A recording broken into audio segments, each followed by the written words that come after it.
Harbiy bo'lish nasib qilmagan, baxtini ikkinchi turmushdan topgan Ulug'bek Qodirov nima uchun AQShga ketgandi?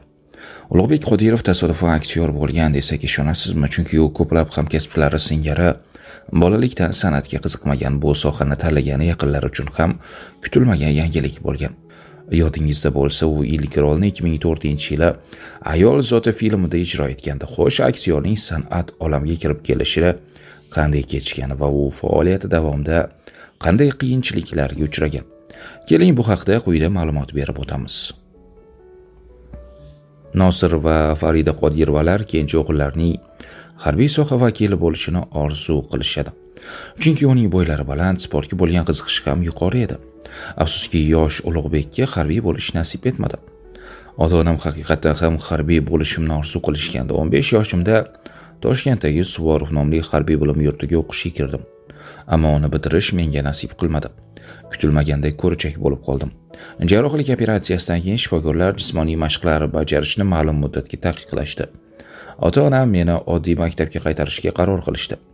Shunday qilib, harbiylik kasb haqidagi orzu o'z-o'zidan barham topdi.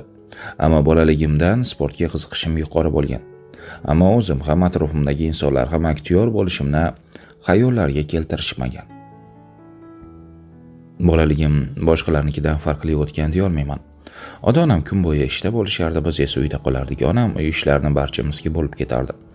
Hamma zimmasiga yuklatilgan ishni qilishga majbur edi. Dadam o'qimishli inson bo'lgani uchun Saodat jurnaliga obuna bo'lardi. Ishga ketayotganda jurnalning qaysi sahifalarini o'qishimizni ham belgilab ketishardi, deydi Ulug'bek Qodirov. San'at institutiga hujjatlarimni tasodifan topshirganman. Institut binosi oldida ro'y bergan voqeani taqdirning belgisi sifatida qabul qilganman. Bahorning iliq kunlarining birida do'stlarim bilan Toshkentdagi Alisher Navoiy nomli milliy bog'ga aylangani bordik. O'sha kunlari onam menga yangi poyabzal olib bergandilar. Ko'p yurganimdan tufli oyog'imni ishlab tashladi, ammo yurishdan to'xtamadim.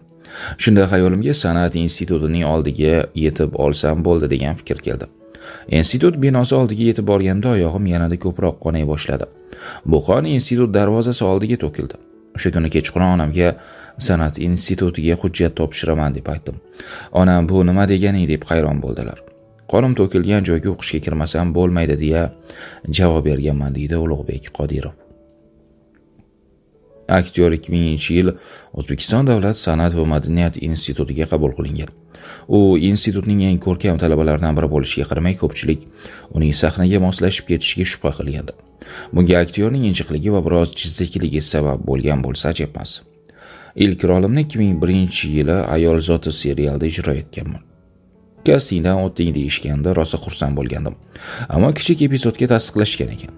Kamera qarshisida hayajon albatta bo'lgan, ammo rolga moslashishim qiyin kechmagan. 2004-yili institutni bitirgandan so'ng ketma-ket yangi filmlarga takliflar bo'ldi.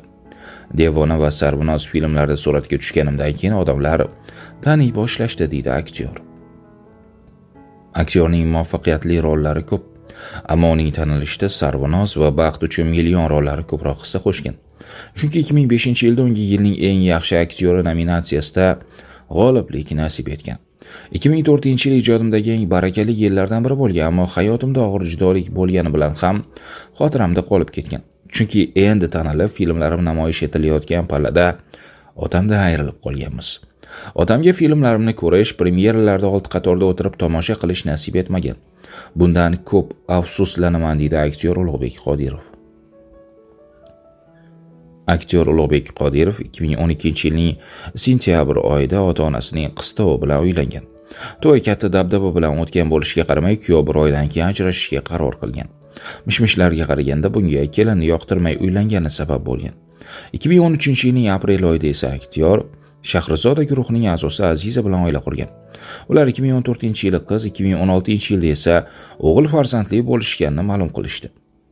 Aktyor Ulug'bek Qodirov uchun qisqa muddatda ozish yoki semirish muammo emas. U Aka filmi uchun 26 kilogramga semirgan, Baron filmi uchun esa avvalgi vazniga qaytishiga to'g'ri kelgan. Aktyor qisqa vaqtda 25 kilogram vazn tashlashga muvaffaq bo'lgan. Aktyorning ta'kidlashicha, u to'plagan 120 kilogram vazndan rol va salomatligi uchun voz kechishiga to'g'ri kelgan. Bu yil ham rol uchun katta vazn tashlashimga to'g'ri keldi. Osiyo Arsloni filmida asosiy rolni ijro etyapman. Kuchaytirilgan parhez sabab 25 kilogramm vazn tashladim, deydi aktyor Ulug'bek Qodirov. Ulug'bek Qodirov oilasi bilan AQShga ko'chib ketganligini ma'lum qilgandi, ammo biror marta xorijga ketishining sabablarini ochiqlamadi. Faqatgina uning yaqin do'sti va sport murabbiysi Habibullo Nizomov buning ayrim sabablarini ma'lum qildi. Filmlarda o'zbek aktyorlariga salbiy rol yoki ikkinchi darajali rollarni berib, asosiy rollar rus yoki turk aktyorlarga berila boshladi. Bir filmda kelishilgan gonorarni berishmagan. Qayta so'rab, agar pulimni bermasangiz dublyajga bormayman degandan keyin kinoni buyurtma qilgan tashkilotga ro'para qilib qo'ygan. Tasavvur qiling, gonorarni kelishgan odam qo'rqitish uchun boshqa tashkilotni ro'para qilgan. Balki adolatsizliklarni ko'rib, men o'zim yangidan hayot boshlab alohida yashab ko'ray degandir, deganda Habibullo Nizomov. Aktyor birorta intervyusida AQShdagi faoliyat haqida gapirmagan bo'lsa-da, tinib tinchimas muxlislar uning nima bilan shug'ullanganligini aniqlashgan.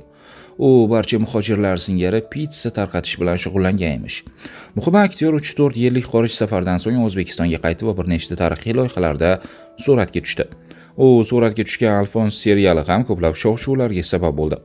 Bundan tashqari O'ktam Kamolov bilan birga O'lganimiz yo'q nomli duetini ijro etib YouTube tarmog'iga joylagan.